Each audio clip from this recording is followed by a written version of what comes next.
आइए हम अब कथा में प्रवेश करने के पूर्व जो आचरण है, देखिए जीवन का आनंद, किसी कृत्य का आनंद तभी होता है जब हमारा आचरण शुद्ध हो।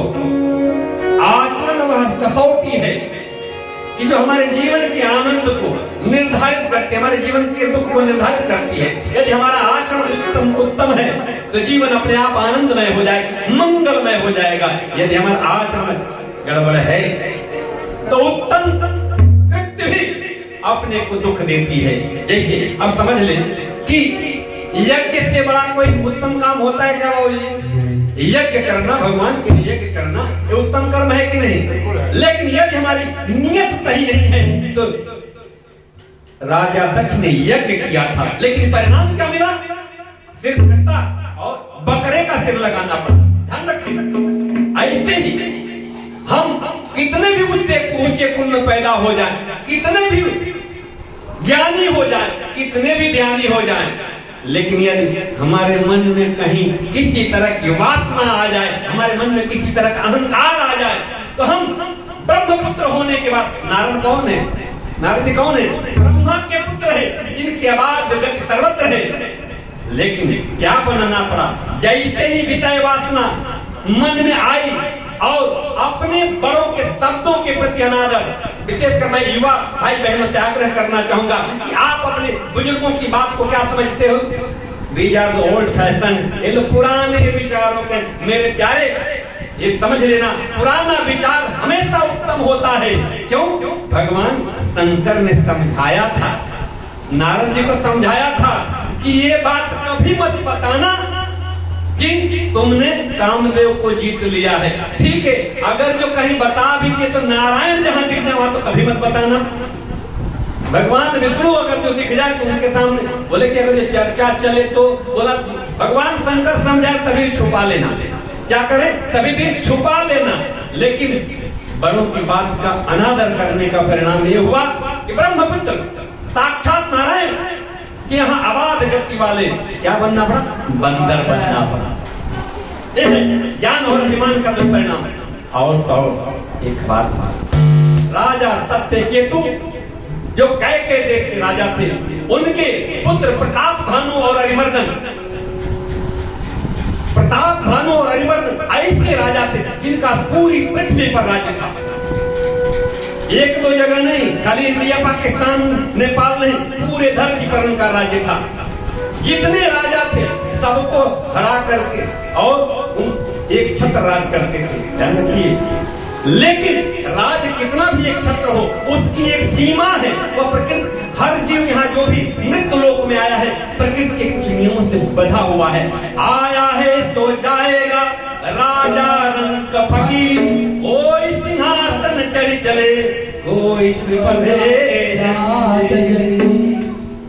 आया है तो जाएगा। लेकिन अपने तप और अपने पराक्रम के बल पर राजा प्रताप भानु के मन में वासना जगी। वासना क्या जगी? कि मेरा अखंड राज्य हो और प्रकृति के नियमों को तोड़ते हुए उन्होंने आशीर्वाद मांगा। क्या? महत्वाकांक्षा है, जो नियम है उससे बाहर हम नहीं जा सकते। अरे हम राम की कथा करें, श्याम की कथा करें, लेकिन प्रकृति में, प्रारब्ध में जो हमारे पूर्व के किए हुए कृत्य हैं उनके फल को भुगतना पड़ेगा। प्रताप भानु क्या करें? जरा मरण दुख रहित तन, समर जीते नहीं कोई, एक छत्र रिपुइनमयी, राज कलपत हो। क्या कर रहे हैं? वो एक राजा को हरा दिए थे। जब पूरे धरती पर राज करना तो सब राजाओं को हराना पड़ेगा। कोई कुछ राजा थे जो उनकी अधीनता स्वीकार कर लेने, कुछ अहंकारी राजा भी होते हैं। बोला मैं ऐसा दुनिया का नहीं किया, जो अहंकारी होता है मैं टूट जाऊंगा लेकिन झुकूंगा नहीं। ऐसा ही एक राजा था जो जाकर के जंगल में साधु का वेश रख लिया था। लोग आज कहते हैं कि जमाना बड़ा खराब था, साधु के रूप में बड़ा डकैत मारे। अरे भाई आज छोड़िए।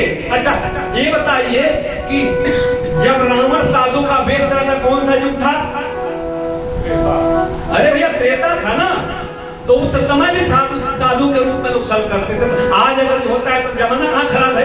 तो तब तो इसका मतलब कि त्रेता भी खराब था।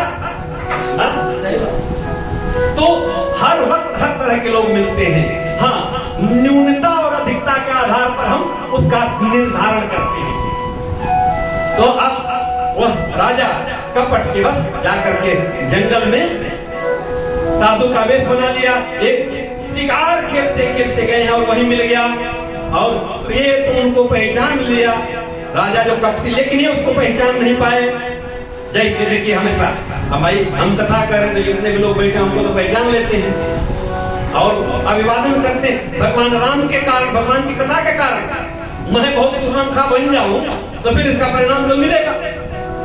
अब हुआ यो कि वह जीत गए तो पहचान रहा था, उनको बोला, उससे पूछे कौन, तो अपना नाम एक तनु बता दिया कि मैं ये जब से धरती बनी है तब से मैं ये कीर्तन लेकर। अब राजा को लगा इतना ज्ञानी मिल गया, इतना ध्यानी मिल गया, तब हमारा कल्याण होगा। तब उससे उन्होंने जो वरदान मांगा प्रकृति के नियमों के विरुद्ध है, वह जो वरदान मांगे वही वरदान, जरा मरण दुख रहित तन समर जीते नहीं कोई, एक क्षेत्र दीपहीन नहीं राज कल्प सत हो। मतलब मैं, मेरी कोई वृद्धावस्था ना है, मैं कभी बुढ़ा ना हूं। अभी बताइए ये धरती पर जो आया वो बुढ़ा नहीं हो? अरे साक्षात नारायण आए, उनको भी ये तो हमारे क्या पिता से भैया, हम नारायण की कथा करके अपने को समझ लेके हम तुर्रम खाओगे तो भैया गलती हमारी है। ऐसे ही वह क्या कह रहा है कि जरा मरण दुख, समझिएगा मतलब बुढ़ापा और मरना ये दोनों असह्य दुख देते हैं। तो मैं कभी बुढ़ा न हूं और मैं कभी मरूं नहीं, और इस धरती पर मेरा कोई शत्रु न हो। देखिए लोग बहुत बढ़िया बढ़िया काम करते, सोचते कि हमारा कोई दुश्मन न हो। ये भूल जाइए भाई, ये भूल जाइए, आप कुछ भी करिए कोई ना कोई आपका विरोध तैयार है। बाबू जी अच्छा, योग सिखाने में कौन सी भाई कलाकारी लगनी है, उसमें कौन सा किसका खेत काटना है, कुछ करना है क्या? ध्यान करने में किसका क्या करना है, पूजा पाठ करने में क्या करना है, लेकिन विरोधी खड़े हो जाते हैं ना। तो अब ये कह रहे हैं कि धरती पर मेरा कोई दुश्मन न हो, और इस धरती पर एक छत्र में 100 कल्प तक राज करूं। ये नियम विचारों प्रकृति के नियम के विपरीत है, और इस तरह से जब हम महत्वाकांक्षावश प्रकृति के नियमों का उल्लंघन करते हैं तो प्रकृति दंड देती है। और जो कल्प भर की मांग रहे थे, 1 साल के अंदर पूरा राज ब्राह्मणों के श्राप के कारण समाप्त हो गया, और इसी श्राप के कारण इनको क्या अगला जन्म राक्षस का होता है कि जो प्रताप भानु है ये रावण बनता है, आर्यमर्दन कुंभकर्ण बनता है, धर्मरुचि जो मंत्री है वो क्या बनता है, विभीषण बनता है। अब ये बन तो गए, अब बनने के बाद ये क्या करें? देखिए ऐसा क्यों होता है, ये हमारे आपके साथ क्यों हो रहा है? जैसे यहाँ जितने भी लोग बैठे हैं, चूंकि हम महानगर में रहते हैं, जहां तक अधिकांश लोगों की बात है जो बाहर से आते हैं वो अपना शरीर लेकर के आते हैं, घर द्वार तो लेकर आते नहीं, अपना शरीर लेकर के बनाते हैं, मेहनत के प्रसाद से यहाँ घर द्वार बनाते हैं, गांव में करते हैं। अब देखिए, लेकिन आप याद करें कि जब हम अकेले होते हैं, कहीं किसी के साथ शेयरिंग रूम में रहते हैं, तो कोई अगर जो किसी दुख दुख में तो पैसा मांगे तो हम तुरंत दे देते हैं। लेकिन आज अपना घर, फ्लैट, मकान, दुकान, रो हाउस, बंगलो, कंपनी सब बना हुआ है, लेकिन अगर कोई मांग दे तो अरे यार कहाँ है EMI भरना है, होता है कि नहीं? जैसे हमारे पर सुख संपत्ति सुत सेन भाई, सुख संपत्ति सुत सेन सहाय। अब देखिए सुख, अगर जो सुबह 4 बजे उठने की आदत थी, लेकिन थोड़ा सा व्यवस्था हुआ तो क्या बजा, अरे चलो थोड़ा आराम करके 6 बजे उठेंगे। अब 6 बजे के बाद क्या है, अरे चलो अब तो बहुत व्यवस्था हो गई, लड़के कमाने के 12 बजे उठेंगे। सुख जैसे जैसे बढ़ता जाएगा ये कभी मन नहीं भरेगा, संपत्ति, धन, जब हम किसी के साथ शेयरिंग में थे तब हम अच्छे थे, लेकिन आज बहुत होने के बाद क्या हो रहा है? सुख संपत्ति सुत से न बढ़ाई, बेटा हमारा आगे बढ़ जाए। जब गोदिया में था तो माई सोचे कि जल्दी जल्दी बढ़ जाए तो शायद लायक हो जाए। आज ऐसे ही लड़का बड़ा हो गया, पता लगे कि माई के कहता चला वृद्धाश्रम चला, तैयारी करा। ऐसा ही जय प्रताप बल बुद्धि बढ़ाई, अपना जयकार होने लगे, अपनी प्रशंसा होने लगी, अपना प्रताप बढ़ जाए, अपना बल बढ़ जाए, बुद्धि बढ़ जाए और प्रशंसा होने लगी। जय प्रताप बल बुद्धि बढ़ाई, नित्य नूतन सब बढ़त जाई। जैसे जैसे बढ़ते जाता है, जैसे जैसे बढ़ते जाता है, जिम प्रतिलाभ लोभ अधिकाई, ये कभी पूरा नहीं होता। जितना बढ़ेगा उतना और उसकी मतलब ख्वाहिश और बढ़ती जाएगी। क्यों? जैसा व्यापारी को जब लाभ होता है, कोई धंधा करे और लाभ होता है, तो लाभ के बाद संतोष आता है कि लोभ आता? अनुभव है। लाभ के बाद संतोष नहीं होता, लोभ बढ़ता है। इसी तरह से जैसे जैसे कोई लाभ बढ़े, एक आदमी, सब व्यापारी की कहानी, हमारी भी कहानी है, जो इस टाइप, तो जैसे जैसे लाभ बढ़ता है, गलत नहीं है ना? लोभ मैं नहीं कर रहा, रामचरितमानस जी कह रहे हैं, तो बोलेंगे डॉक्टर साहब कुछ भी कह देते, नहीं भाई हम कुछ नहीं करते, जो लिखा है मैं वही कह रहा हूँ। ये जैसे वैसे ही, अब वैसे ही जैसे हम आगे बढ़ते हैं, अपनी महत्वाकांक्षा बढ़ती जाती है। और यदि महत्वाकांक्षा क्या एक नियम है, जैसे ही हम महत्वाकांक्षा बढ़ी हमारी, हम क्या बन जाते हैं? महत्वाकांक्षा हमको राक्षस बनाते हैं। जो एक धर्मनिष्ठ राजा जो महत्वाकांक्षा के वशीभूत हुआ, विप्र श्राप के कारण उसका जन्म, अगला जन्म क्या बना? राक्षस बन गया। ये बताइए, हम अगर जो एक क्रिया में है तो हम क्या बनेंगे?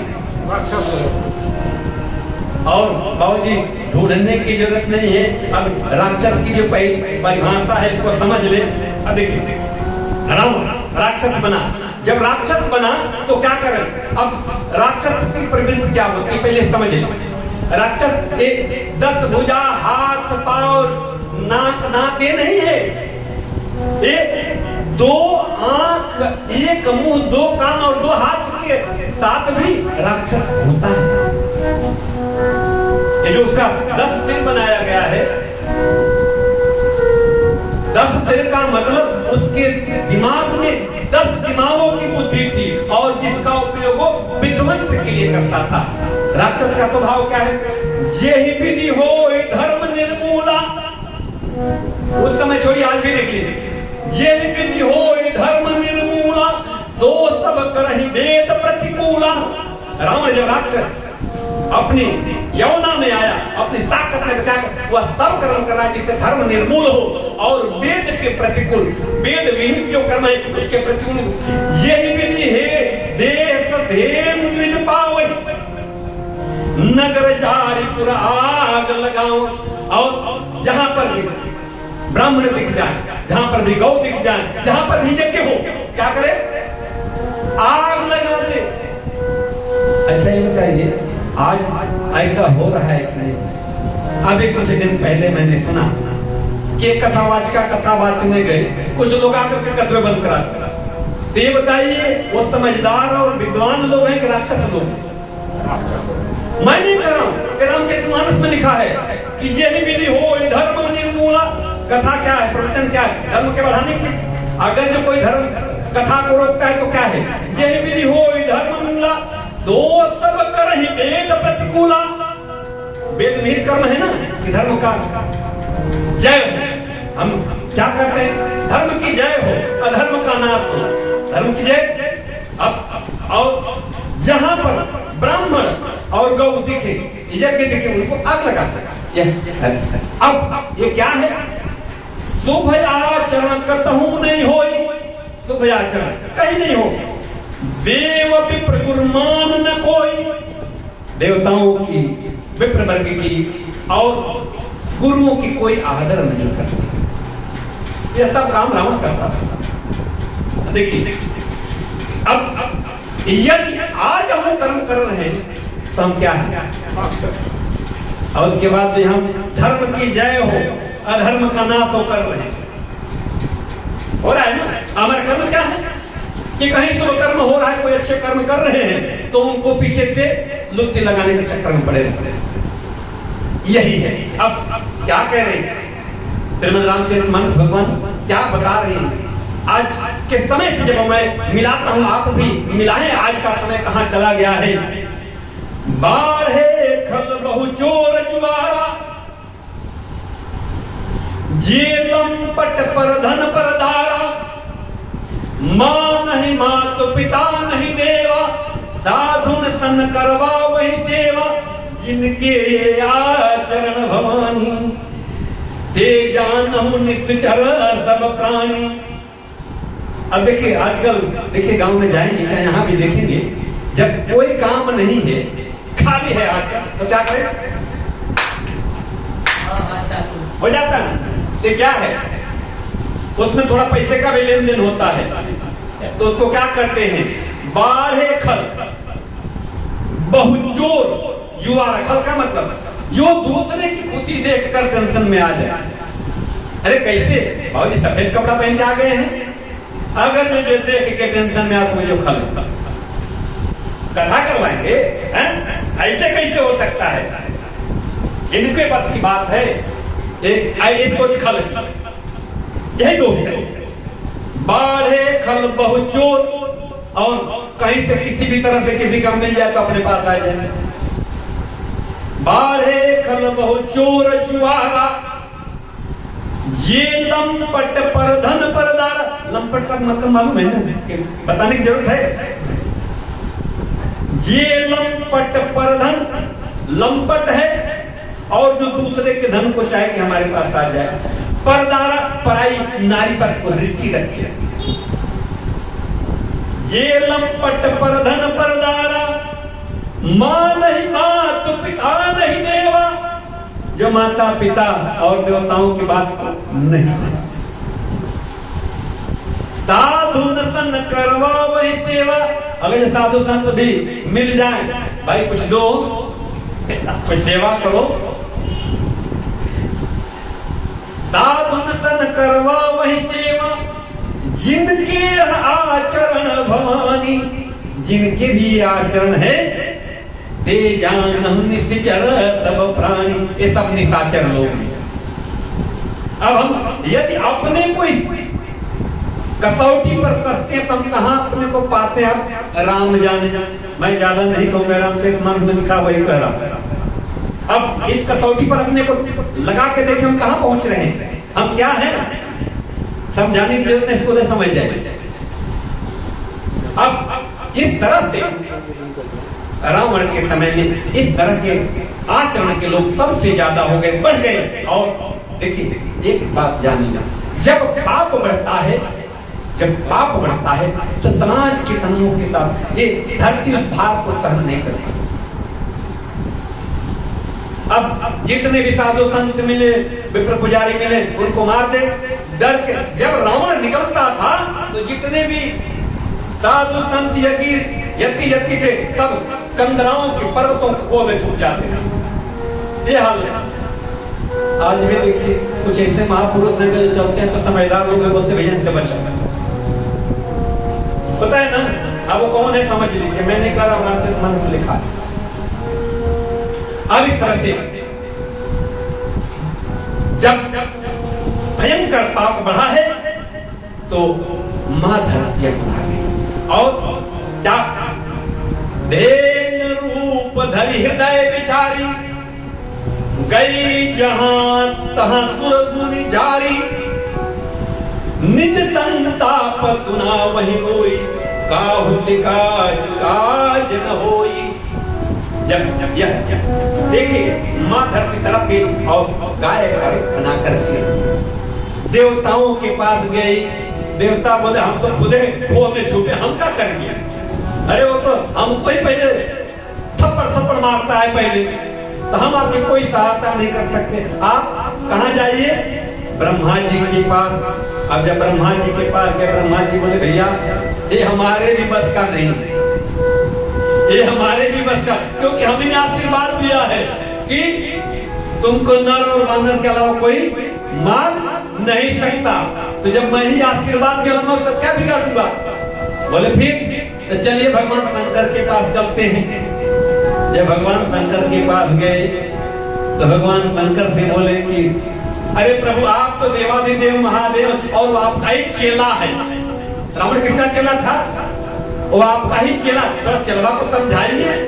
जैसे ही ये बात देवता लोग और ब्रह्मा जी बोले, शंकर जी सुन के मुस्कुरा दिए। जैसे मान लीजिए कि जो हमारी बतिये नहीं मानता है उसको मैं क्या समझाऊंगा? क्या प्रभु जी, जो हमारी बातें उसको समझा सकते हैं क्या?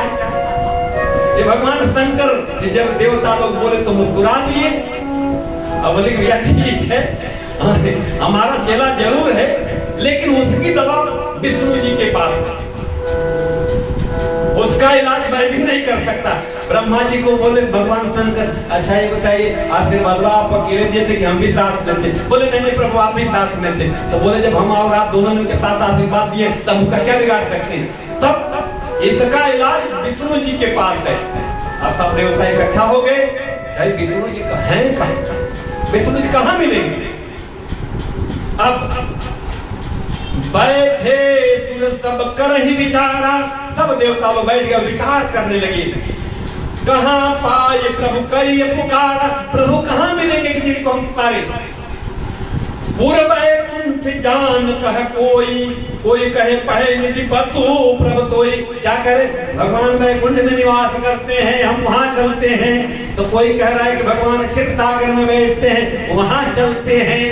कोई कह रहा है कि भगवान साकेत में वास करते, वहां चलते हैं। अब कथा कौन सुना रहा है? भगवान शंकर सुना रहे माँ पार्वती को। तो क्या करे? हे पार्वती, उस सभा में मैं भी देवताओं के साथ गया था। तो जब सब लगे बोलने की कहाँ है, अब जब सब मिल करके ऐसा प्रश्न किए तो भगवान शंकर माँ पार्वती को बोले कि उस सभा में मैं भी था। बोले आप थे तो क्या फायदा? बोले कि मैंने एक प्रश्न पूछा पूरी देव समाज से कि अच्छा ये बताइए कि वह स्थान बताइए जहां प्रभु निवास नहीं करते हैं। भगवान शंकर ने देवताओं से क्या पूछा कि वह स्थान बताइए जहां प्रभु निवास नहीं करते हैं। सब देवता लोग लगे भगवान शंकर का मुंह देखने। अरे बाप सही बात है, वह स्थान तो कहीं दिखे नहीं जहाँ प्रभु नहीं। तो भगवान शंकर ने हरि व्यापक सर्वत्र समाना, प्रेम प्रगट हो मैं जाना, देश काल विविध माही, कहूँ तो कहाँ जहाँ प्रभु नाही। प्रभु कहाँ? कैसे? प्रेम से प्रभु कहीं भी। अरे प्रेम से तो मेरे प्रभु खंभा से नरसिम्हा अवतार लिए हो, प्रेम से प्रभु कहाँ नहीं आते? अब प्रेम की प्रतीति तो है, ये बुजुर्ग आदमी, हम बुजुर्ग आदमी भी गधा और घोड़ा बन जाते हैं। हमारा नदिया हमारी पिड़िया पढ़कर टिक टिक करता है, होता है कि नहीं? ये है प्रेम की पराकाष्ठा।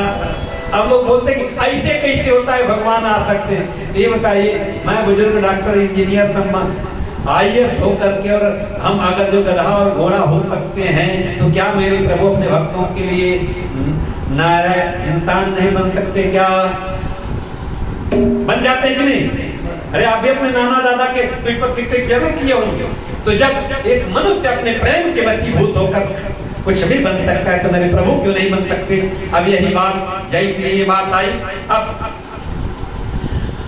और आगे जैसे क्या करें? मोर बचन सबके मन माना। जैसे ही मैंने बात कही कि भारी व्यापक सर्वत्र समाना, प्रेम से प्रकट हो में जाना, मैं जैसे ही बात कहा सबको बड़ा अच्छा लगा। क्या? मोर बचन सबके मन माना, साधु साधु करी ब्रह्म वखाना। ऐसा सब लोगों ने क्या जय साधु हो कर करके, और उसके बाद क्या हुआ? सुन बिरंची मन हरस बरतन पुलकिनन बहनीर। जैसे मेरी बात के ब्रह्मा जी सुने, झरझर नीर बहने लगे प्रेम के ठाम। और अस्तुति करत जोर कर सावधान, और तब हाथ जोड़ करके देवता ब्रह्मा और सब हम लोग स्तुति जैसे कैसे श्रीमन नारायण नारायण नारायण। लेकिन क्या कर रहे हैं? जय जय सुर नायक जन सुखदायक प्रगट पाल भगवन्। जय जय सुर नायक जन सुखदायक प्रगट पाल भगवन्। ज्योति जहितकारी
भगवान विष्णु की नारायण की आराधना कर रहे हैं। और जैसे ही आराधना किए भगवान नारायण समझ गए कि सब देवता लोग जो है डरे हुए हैं। अब जो डरा हुआ उसको क्या करना चाहिए? सांत्वना तो देना चाहिए। अब जैसे ही ये स्तुति समाप्त हुई, स्तुति कर रहे हैं भगवान नारायण, जानी सभय भूमि सुनि वचन स्नेह, गगन गिरा गंभीर भई हरनि शोक संदेह। भगवान विष्णु ने देखा कि देवता लोग, धरती और जितने भी मुनि हैं सब डरे हुए हैं। तो उस समय एक आकाशवाणी हुई, क्या करे? जनि डर पहु मुनि सिद्ध सुरेता, तुम्हें लागी धरऊ नर भेता, अनसन सहित मनुज अवतारा, ले हूं दिन कर बंस अपारा। ऐ देवताओं, ऐ मुनि, ऐ सिद्ध, आप लोग डरिए मत। मैं धरती पर अपने अंतों सहित भगवान अंतों सहित मैं रघुवंश में, दिनकर वंश में, भानुकुल में, इक्ष्वाक वंश में अवतार मांगा। और जैसे ही, क्यों कि मैंने कश्यप अदिति को आशीर्वाद दिया था, जो इस वक्त दशरथ और कौशल्या बनकर आए हैं, मैं अवधपुरी में अंत सहित। अब देखिए समझदारों को बड़ी बढ़िया काम कर रहा है। जैसे आप के पास जाए, आप बोल दे आपका काम मैं कर दूंगा, आप क्या करेंगे? तुरंत रिलैक्स, चलो भाई अब हमारी विपत इनके सर होता है ना, हमारा टेंशन और हम क्या करते हैं? तुरंत रिलैक्स। जय श्री भगवान नारायण की गंभीर वाणी, आकाश वाणी देवता लोग सुने, सब अपना सिर की कुंडी लेके लगे भगने कि चलो अपने तो नारायण की विपद हो, ये जाने हम लोग को क्या करना है। जैसे जानने लगे भगवान ब्रह्मा बोला इधर इधर, ये बताओ रावण किसको मार रहा है? देवता लोग बोले हमको। परेशानी किसको है? हमको। पूजा कौन कर रहा है? हम। देवता लोग बोल रहे पूजा कौन कर रहा है? हम। अब ऐसे में ब्रह्मा जी बोले कि ये बताइए कि आफत आप लोगों की, और जब आफत कोई धरने के लिए आ गया तो आप तुरंत भाग रहे हैं, ऐसा कैसे हो सकता है? बोले प्रभु हमको आदेश दीजिए क्या करना है। तो क्या बोले कि जाइए ये पूरे धरती पर ऋषि बंदर बालू और बंद करके पूरे धरती पर। क्यों ऐसा? क्यों कि राक्षस कहां थे? केवल लंका में ही थे क्या? नहीं भैया, पूरे भारत भर में जहां भी तक धरती थी, पूरे धरती पर राक्षस आ जा रहा है। तो जितने राक्षस थे सब फैले हुए हैं। अब देखिए रावण के राज की कहानी देखिए, लंका कहां? वहां रावण रहता है। अब उसकी मौसी कौन थी? हे भाई, किसको एक बाण में मारे हैं प्रभु? किसको मारे? अरे भाई ताड़का को मारे हैं। सुबाहु उसका लड़का, मारीच उसका लड़का, ये कहां रहते हैं समझिए? आजकल अपना जो बिहार में बक्सर जिला है वहां रहते थे। और लंका कहां? अब समझिए। और खरदूषण कहां रहते थे? नासिक में। अब समझिए, तो केवल वही नहीं है, रावण की ससुराल कहां है? राजस्थान में। अब देखिए खाली ऐसा नहीं कि केवल लंका में। इसका मतलब क्या होगा? समझने वाली बात है। ऐसा नहीं कि राक्षस केवल निश्चित स्थान पर रहते। देखिए ये समझने वाली बात है, ये समझने वाली बात है, थोड़ा आपको समझिए। सतयुग में राक्षस, सतयुग में राक्षस अलग अलग जगहों पर रहते थे। मतलब उनके लिए अलग देश ही था। अब द्वापर में क्या हुआ? देश छोड़ करके एक साथ थोड़ा थोड़ा आने लगे। जैसे लंका और भारत, लंका राक्षसपुरी और भारत देवपुरी। त्रेता में अलग अलग, लेकिन द्वापर में एक ही घर में। द्वापर में एक ही घर में। जैसे भगवान कृष्ण कौन है? देवता है ना भाई, गलत तो नहीं बोल रहा हूं। और उनका मामा कौन है? मामा कौन है? वो कौन है? एक ही घर है ना भाई, समझिएगा। द्वापर में एक ही घर में राक्षस और देवता आ गए। कलयुग में कहां गए भैया? ढूंढना पड़ेगा, बोलते ढूंढते रह जाओगे। अब यहाँ कहां है? यहाँ एक देह में ही राक्षस और देवता रहने लगे। आप देखिए हमारी बुधिया कब राक्षस की तरफ बदल हो जाती है और हमारी बुधिया कब देवता की तरफ हो जाती है।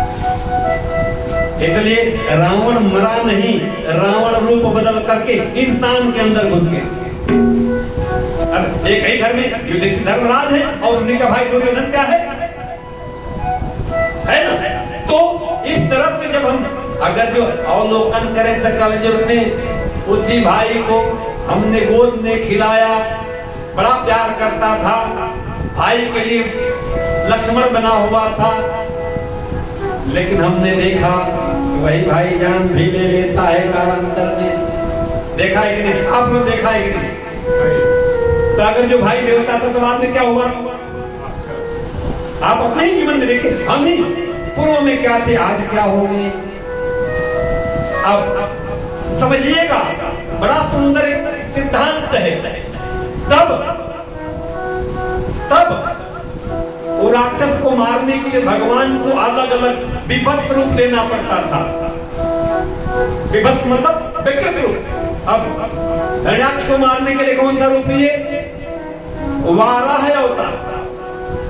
हिरण्यकशिपु को मारने के लिए कौन सा रूप लिए? नरसिंह अवतार। ये बताइए, कोई इंसान का रूप है क्या? लेकिन जैसे ही त्रेता में आए,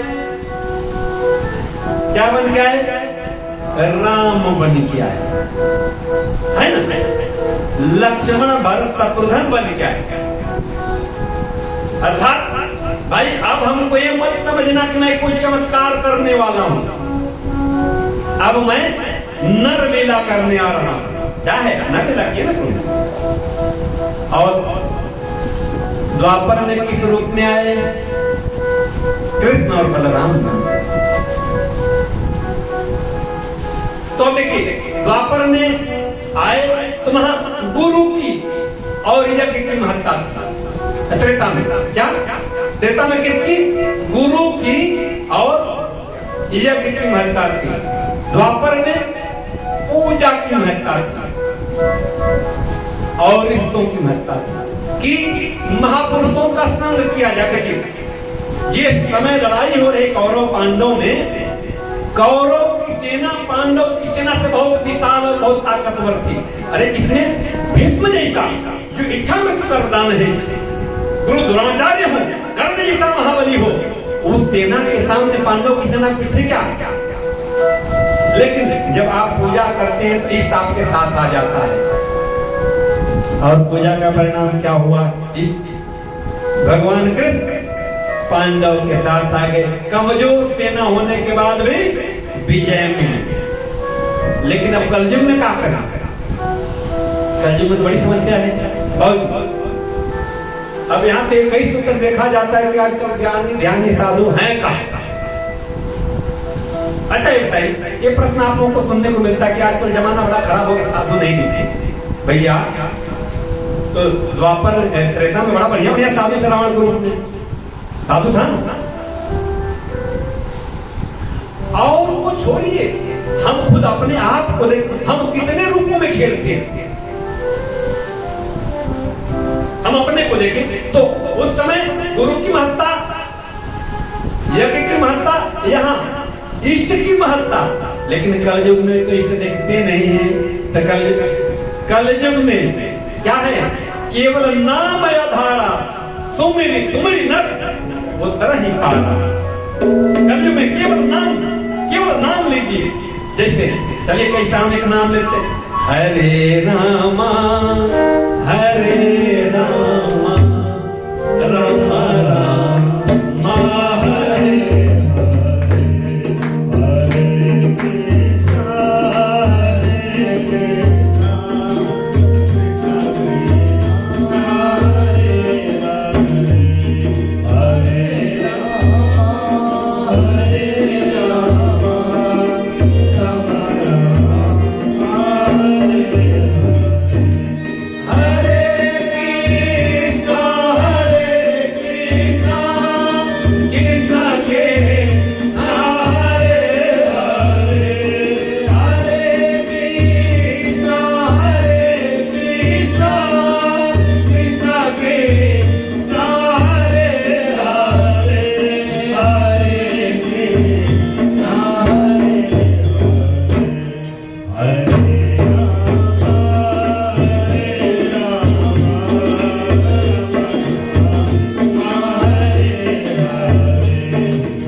त्रेता में क्या था, द्वापर में क्या था और कलयुग में क्या है।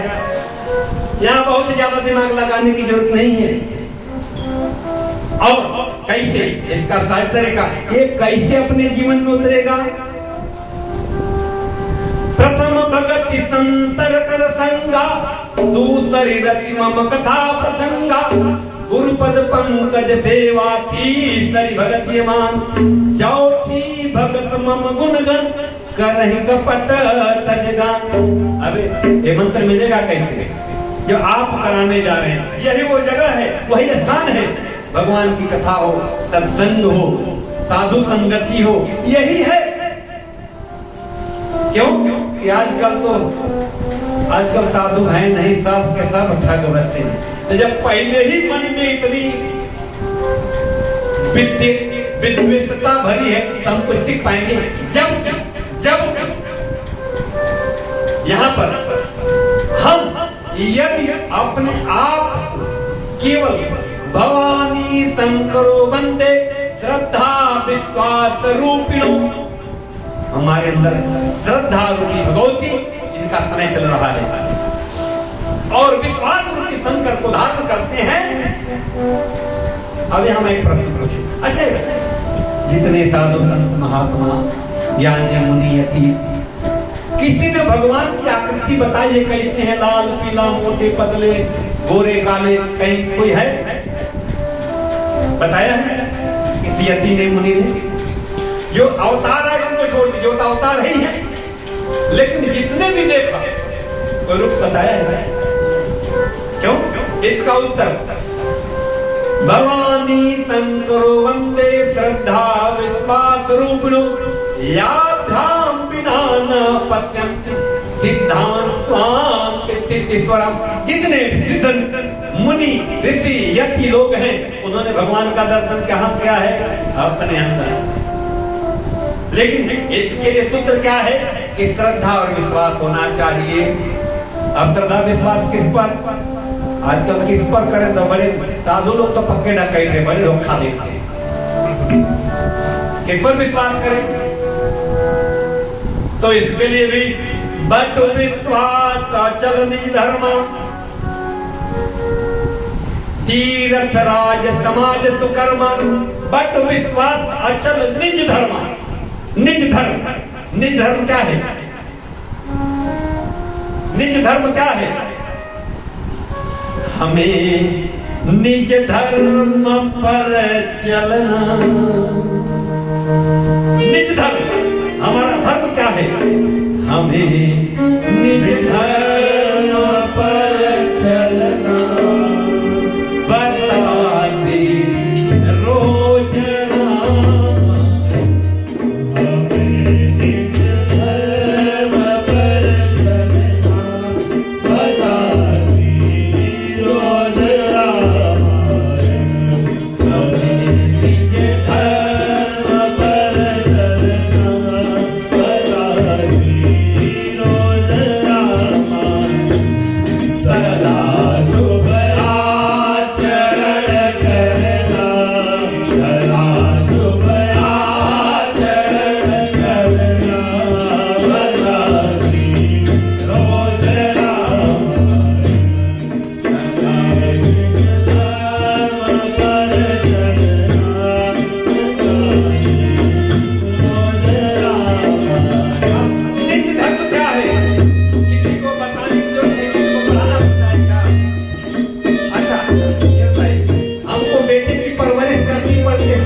कोई आदमी अपने बेटे और पिता की दवाई लेने आता है, और हम दवाई लिख दिए बेटे और बाप दोनों के लिए, तब से क्या करते हैं, अरे साहब पिताजी के लिए कोई दूसरी व्यवस्था नहीं है, बेटे की दवाई खरीद लेंगे लेकिन बाप की दवा खरीदने के लिए पैसा नहीं रहता।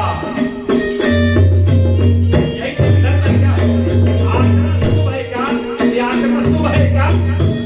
अगर ये सीखना है देखना है तो मेरे रघुवर करता माँ के पास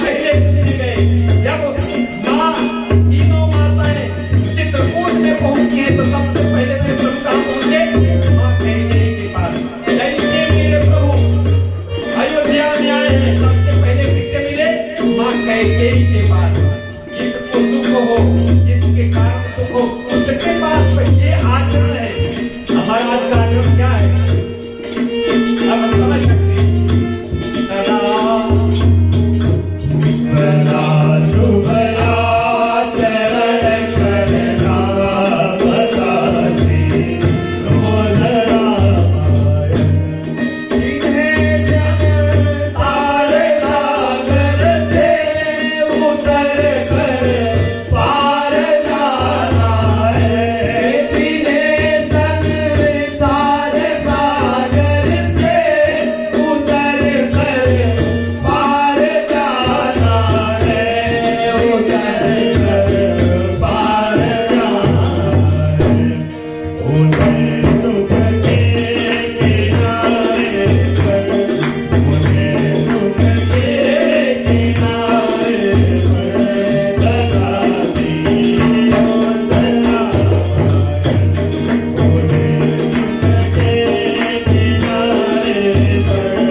समझने वाली बात। अच्छा, पूरा रामचरितमानस पढ़ लेते हैं, रामायण पढ़ लेते हैं। बाबूजी, कहीं यज्ञ की विधि का कोई वर्णन मिलता है क्या?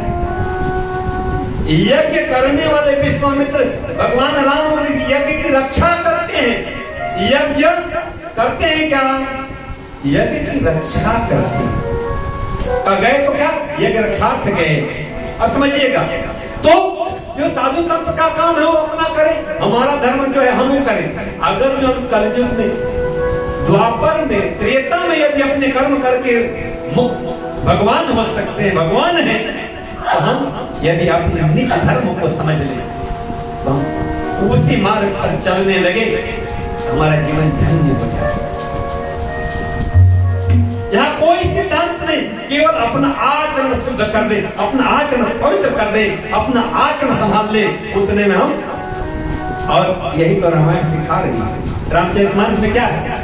यही है ना, भगवान राम ने अपने माता पिता के साथ, अपने बंधु बांधव के साथ, अपने गुरुजन के साथ, अपनी सौतेली माता के साथ, अपने सौतेले भाई के, मतलब सौतेला तो नहीं बोलेंगे, लेकिन मतलब अलग माँ से पैदा हुए भाई के साथ कैसा व्यवहार करना है, अपने मातहत सेवादारों के साथ कैसा व्यवहार करना है, अपने मित्र के साथ कैसा व्यवहार करना है, अपने गुरुजन के साथ कैसा व्यवहार करना है, ऋषि महर्षि के साथ कैसा व्यवहार करना है, कोल भील नारी के साथ कैसा व्यवहार करना है, और दुश्मन के साथ कैसा व्यवहार करना है।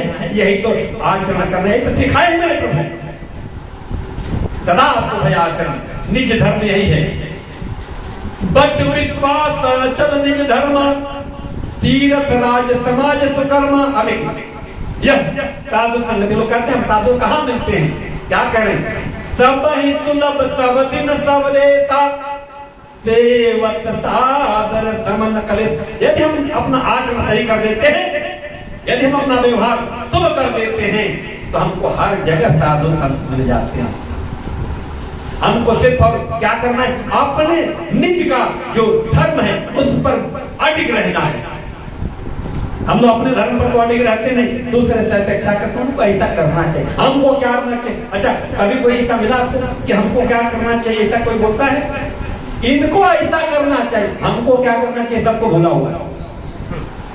लेकिन जिनको भी निज धर्म, हमको क्या करना है ये याद हो गया। उनको फिर कहीं कुछ करने की जरूरत ही नहीं पड़ती, कहीं जाने, उनको जहां भी जाने वहां साधु संत मार्गदर्शक उपलब्ध हो जाना। अब बोलेंगे ऐसे कैसे? अच्छा ये बताइए, राक्षस नगरी, राक्षस की नगरी है लंका हो, हनुमान जी के वहां साधु मिला के क्यों? कि उनको निज धर्म, मेरा धर्म क्या है, मुझे मां का पता लगाना, मुझे प्रभु की सेवा करना, उन केवल अपने धर्म का पालन कर रहे हैं, लेकिन उनको राक्षसों की नगरी में भी साधु। हम अपने धर्म, अगर जो अपने धर्म का पालन करें, अपने आप सब कुछ उपलब्ध है। अब इस तरह से हम आ जाए अपने कथा पर पुनः कि यहाँ पर भगवान अंशों सहित अवतार लेने वाले। अब एक कथा है समाप्त होती, आगे घटना घटी। राजा दशरथ जिनके पास पुत्र नहीं थे, एक दिन उनके मन में ग्लानि हो गई, एक दिन उनके मन में ग्लानि हो गई कि भाई हमारे पास सब कुछ तो है प्रभु का दिया हुआ, लेकिन पुत्र नहीं है। एक बार भूपति मन माही, भय गलानि मोरे सुतनाही। अब देखिए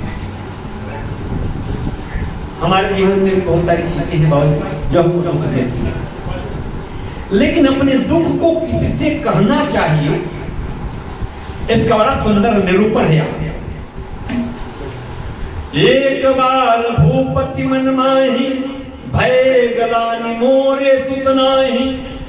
गुरु गृह गए तुरंत महिपाला, चरण लाग कर विनय बिताला। निज दुख सुख सब गुरु ही सुनाया, कहीं बसीत बहुविधि समझाओ।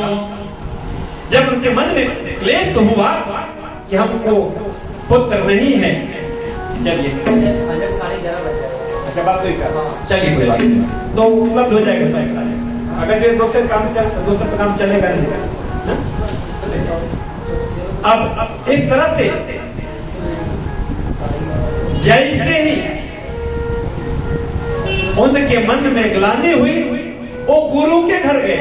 अपना सुख दुख किससे कहना चाहिए? गुरु से। क्यों? कि रही मन निज मन की व्यथा, मन ही राखो गोई।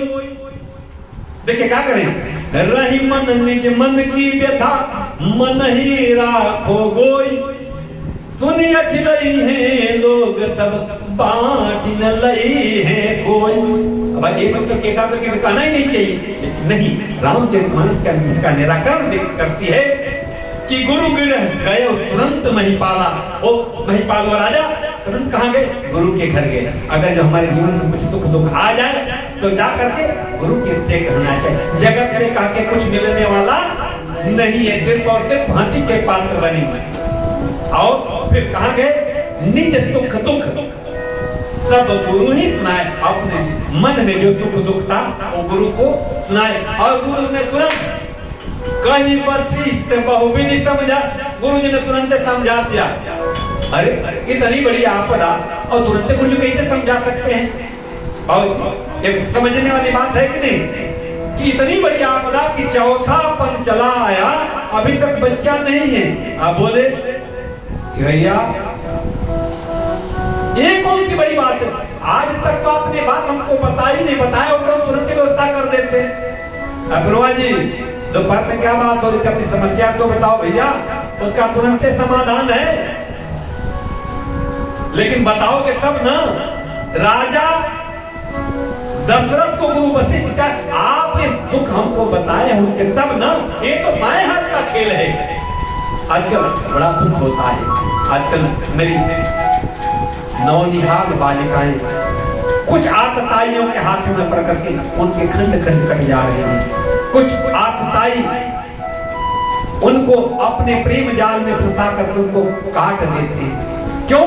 क्यों? उनके जीवन में कुछ उनसे गलती सही हो जाती है।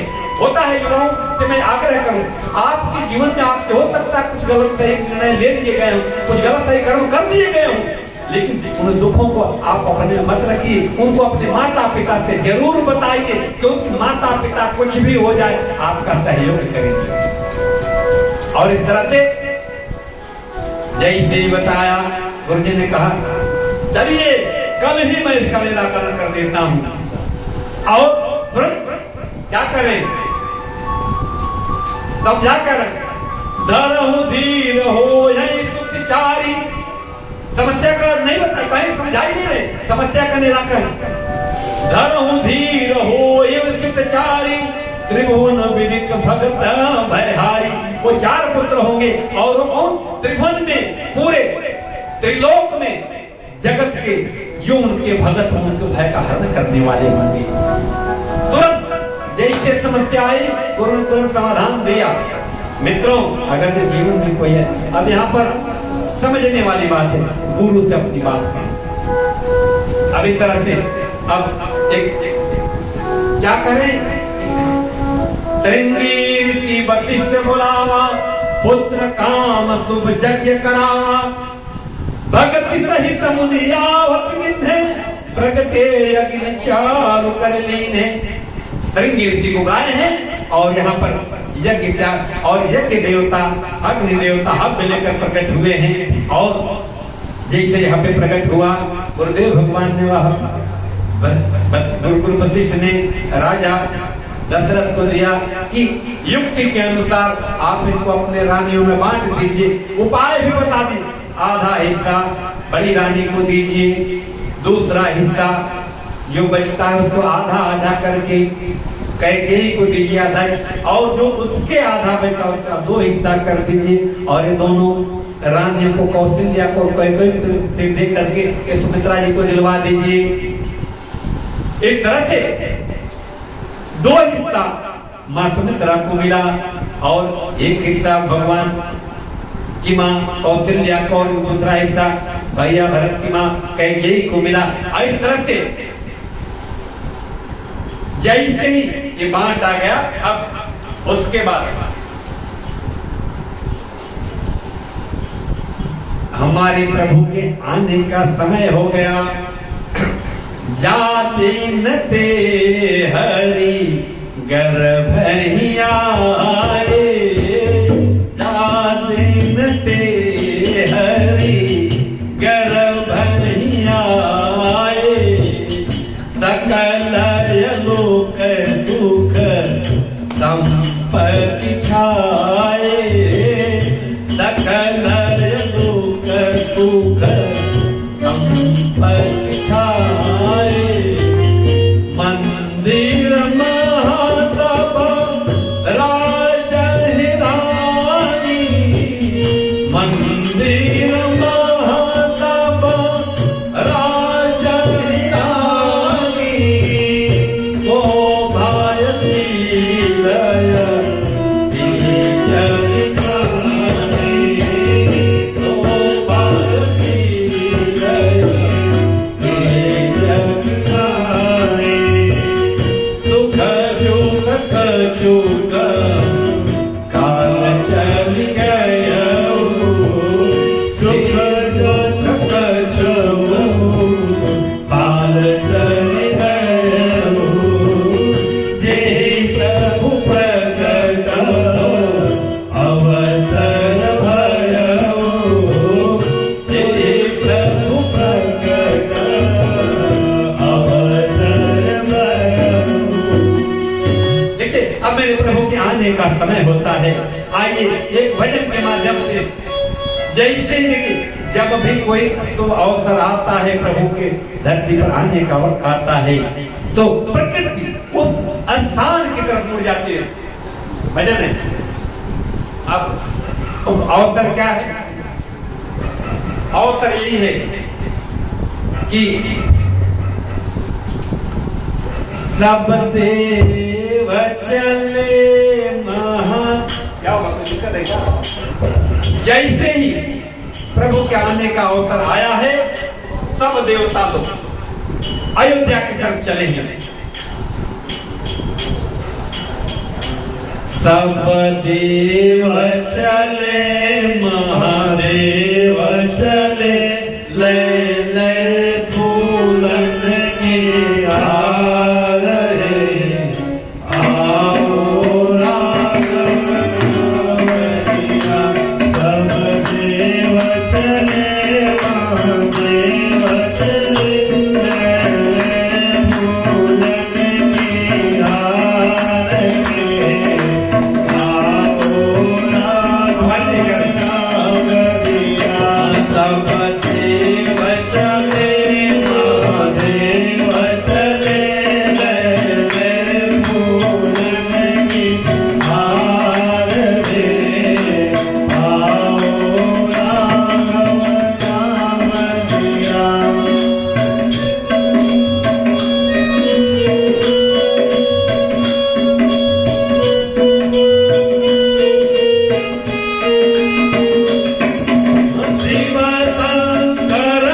लो